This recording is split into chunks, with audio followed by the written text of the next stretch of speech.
Praise the Lord. Thank you so much for joining me today at Maranatha Teaching Channel. It's always a privilege to sit down at the feet of the Holy Spirit in front of an open Bible and to trust Him to teach us His word, to feed us. And that's the word, is to be fed. That our heart may be fed by the word of life, by truth. The Bible says that we will know the truth, and the truth will set us free, will break every shackles, will lead us into areas and into experiences with God that God has planned for us. And I'm trusting for myself and for you that the Lord Jesus Christ Himself, by His Spirit, will grant us the spirit of revelation in the knowledge of Him. The eyes of our understanding being enlightened so that we may know. That we may know the truth, that we may know the things that have been freely provided for us in Christ Jesus, that we may know Him, His cross, that we may know His life, and that we may live a life that gives credit to the glory of His name. So thank you so much once again for joining us today. Now, in the last couple of teaching, we've been dealing with the end time. And in the last couple of teaching, we've studied a little bit about the kingdom of God. And then the last teaching we were talking about, or the last two teachings we were talking about covenant and also the royal wrath.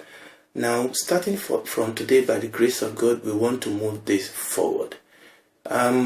Today, what we want to do is this. We've been doing this series of teaching where we've been laying foundation with respect to our study about the end time. So starting from today, by the grace of God, what we want to focus upon is we want to look at various expressions that have been used in the Bible to describe this period that we are dealing with. The end time, there are various expressions that are used in the scripture that are very instructive, that will help us to be able to understand the reality, that will help us to understand the operation, the manifestation of what God is doing and why God is doing what God is doing in the end time. So that's the purpose of what we're going to be dealing with today. So I'll go through that again. So what we want to do here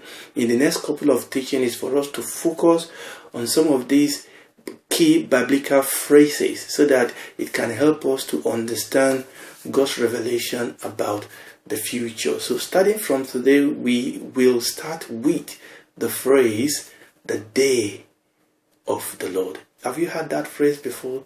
The day of the Lord. So that's what we're going to be dealing with today by the grace of God. Eschatology.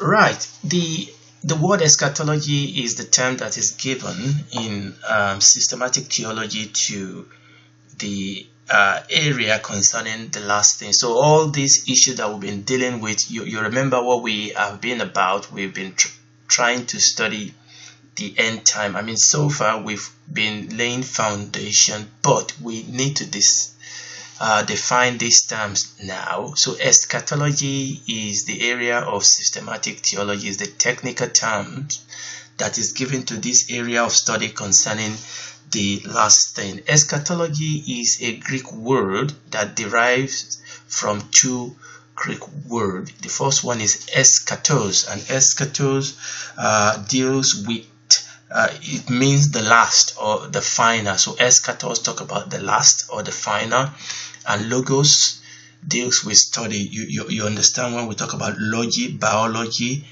physiology. In English, we are talking about a doctrine, a study, or a science of something. So eschatology is a Greek word that is derived from these two Greek words, which is eschatos, which means last or final thing, and logos, which means to study.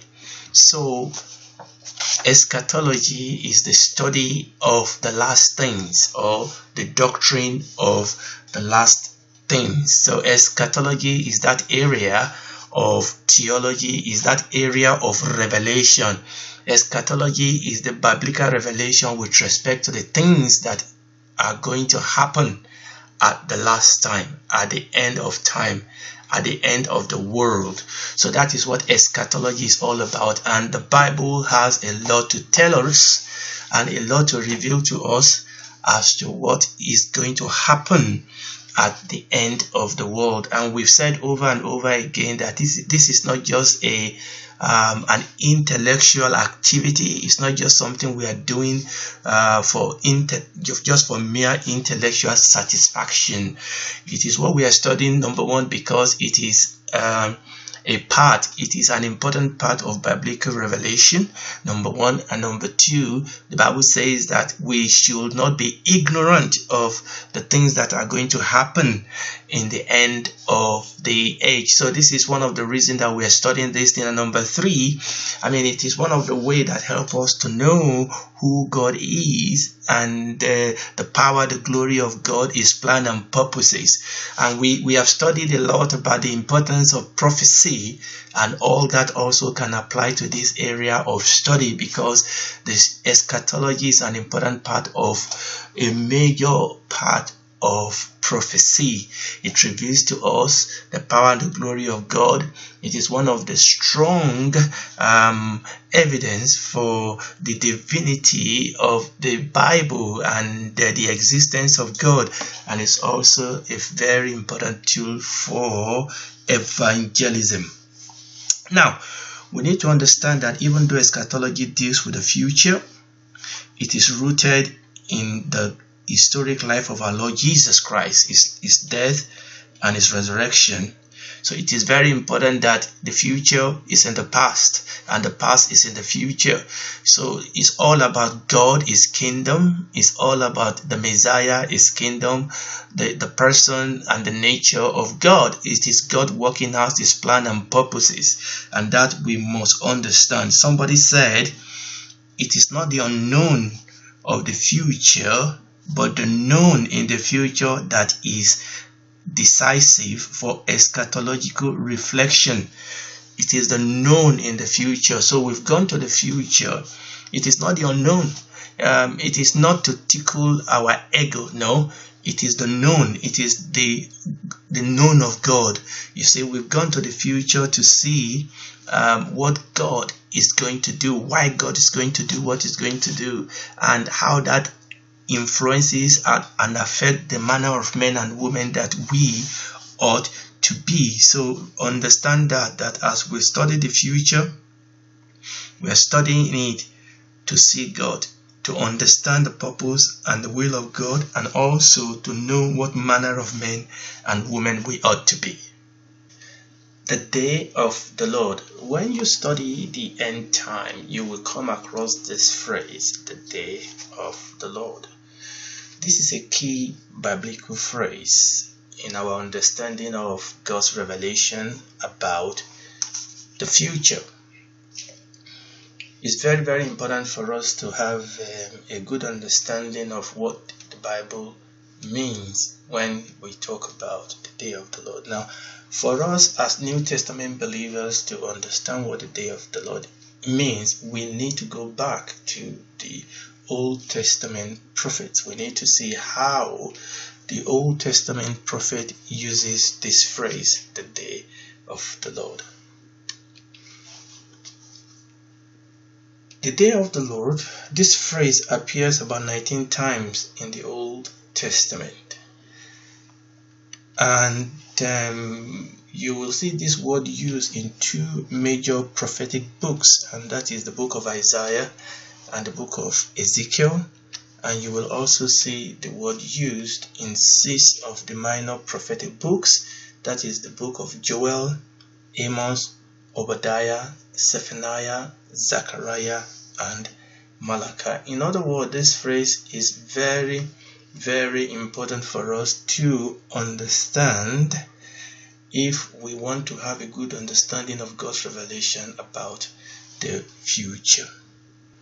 Now, before we look at how it was used in the Old Testament writing, let's have a quick read of Isaiah chapter 2 from verses 12 to 22. I know this is a long one, but it will give us a flavor of what the day of the Lord is. For the day of the Lord of hosts shall be upon everyone that is proud and lofty, and upon everyone that is lifted up, and it shall be brought low, and upon all the cedar of Lebanon that are high and lifted up, and upon all the oaks of Bashan, and upon all the high mountains, and upon all the hills that are lifted up, and upon every high tower, and upon every fenced wall, and upon all the ships of Tarshish, and upon all the pleasant pictures. And the loftiness of man shall be bowed down, and the haughtiness of man shall be made low. And the Lord alone shall be exalted in that day. And the idols he shall utterly abolish, and they shall go into the holes of the rock, and into the caves of the earth, for the fear of the Lord and the glory of his majesty, when he arises to shake terribly the earth. In that day a man shall cast his idols of silver and his idols of gold, which they made each one for himself to worship, to the moles and to the bats, to go into the cleft of the rocks and into the tops of the ragged rock, for the fear of the Lord and for the glory of his majesty, when he ariseth to shake terribly the earth.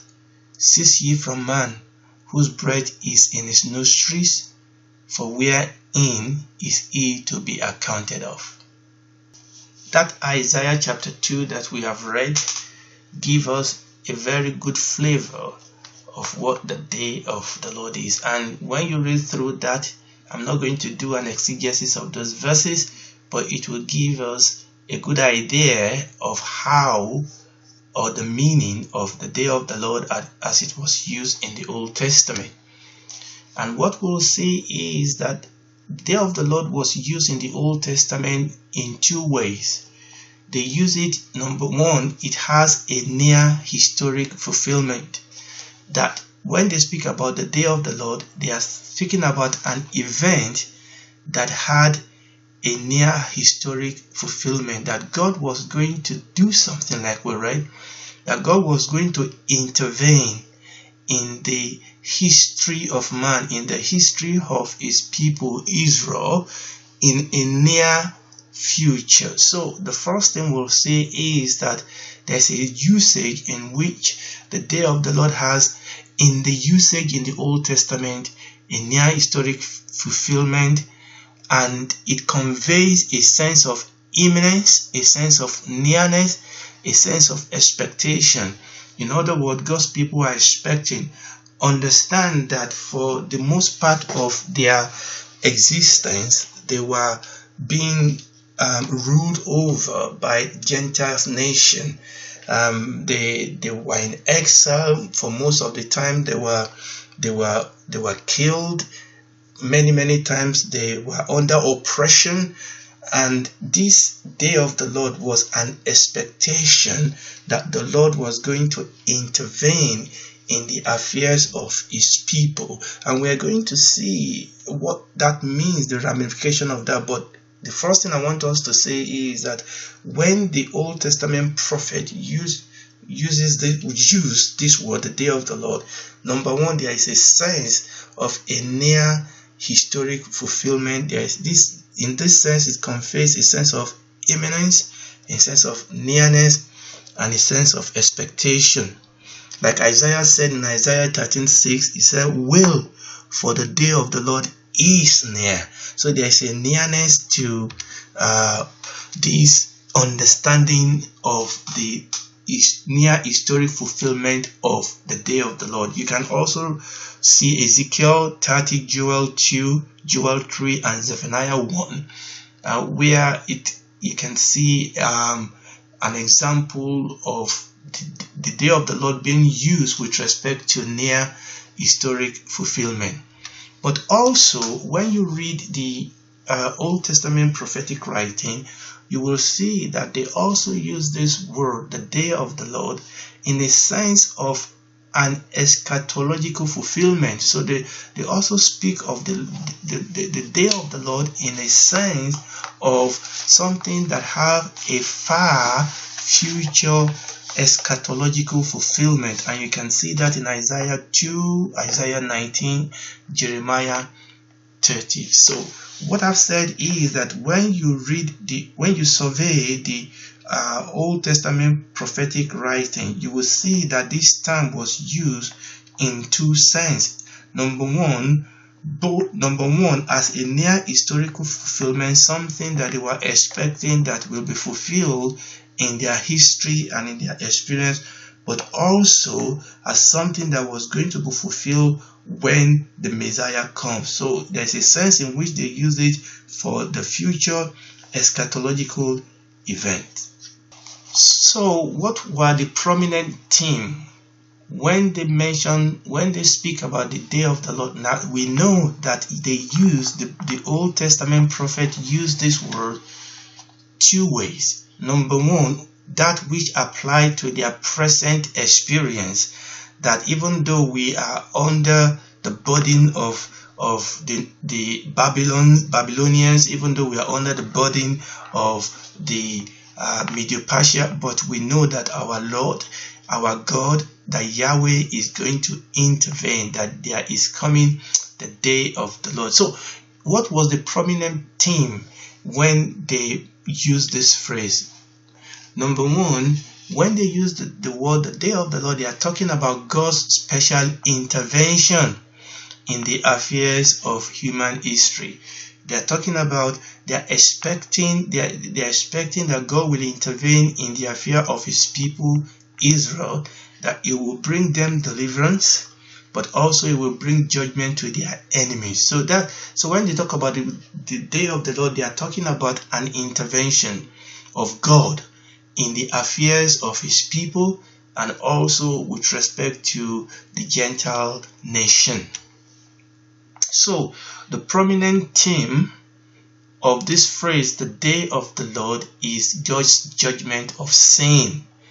God's judgment of sin. But sometimes in the sin of his people, but oftentimes in the sins of Gentile nation that have ruled and reigned over God's people.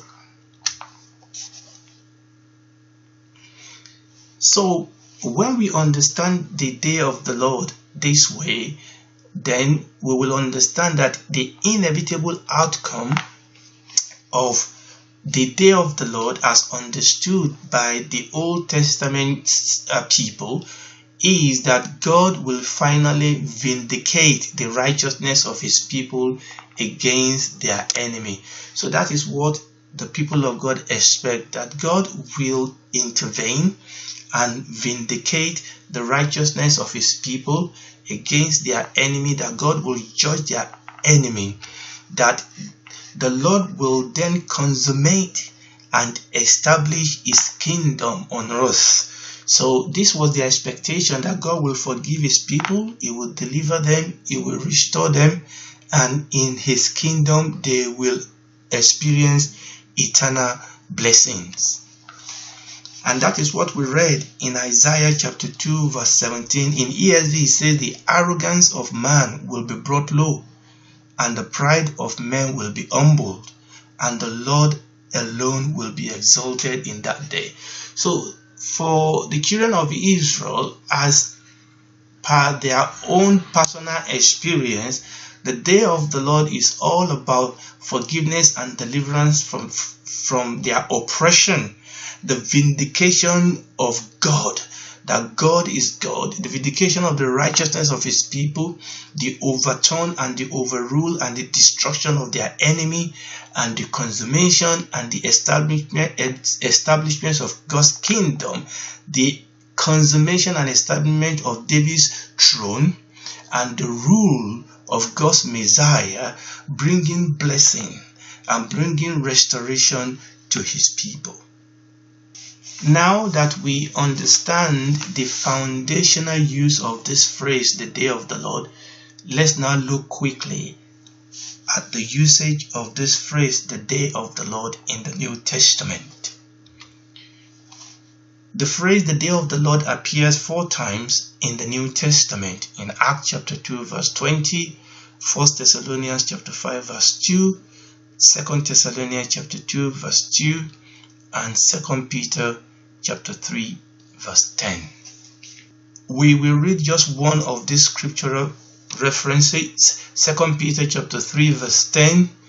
But the day of the Lord will come as a thief in the night, in the which the heavens shall pass away with a great noise, and the elements shall melt with fervent heat. The earth also, and the works that are therein shall be burnt up. So how did the New Testament writers understand this phrase, the day of the Lord? A survey of the usage of this word in the New Testament writing will show us that the New Testament writer pick up on the eschatological usage and interpretation of the day of the Lord in relationship to the second coming of Christ in judgment. So when we talk about the day of the Lord, what we've studied in the Old Testament through light on the New Testament understanding of the day of the Lord, the New Testament writers interpret this day in the light of its eschatological fulfillment in the future. In other words, we are expecting that the Lord Jesus, the Messiah, is coming back again, and that when he comes back, he is coming back in judgment. So the day of the Lord talks about judgment. So God is going to come and judge the kingdom of this world, and the kingdom of darkness is going to judge them in their sin and in their rebellion against him and against his king, the Lord Jesus Christ. Is going to judge every pride of men. Is going to judge every kingdom of men that have been rebellious against the kingdom of God. And as a consequence of the day of the Lord, there will be an ushering in of the kingdom of God, the consummation, the physical establishment and ushering in of the kingdom of God, the ushering in of the new heavens and the new earth. So a lot of what we are going to see as we study the end time will involve this appearance, this manifestation of what we'll call the day of the Lord. Remember what Peter said, that when the day of the Lord comes, there will be all these apocalyptic occurrences, okay, as the Lord judged the pride, the rebellion of the nation, as the Lord judged every single gathering against his people, as the Lord judged the Antichrist, judged the nation that have put their lot against the Antichrist, judge the system that has been oppressive over Israel. That is what the day of the Lord is about, is that judgment. But this judgment will then bring an era of blessing, an era of peace, an era of joy for the people of God. Praise God, praise God. I want to believe that that was a blessing to you. Praise God forevermore. Next, speaking by the grace of God, we are going to focus on another expression, on another phrase that will help us to understand the end of time. So, by the grace of God, next teaching, we're going to be focusing on the phrase, the last days. What does it mean? How should we understand it? And what light will it throw on our understanding of the end time? I hope you'll be able to join me. Thank you so much, and God bless you. Bye.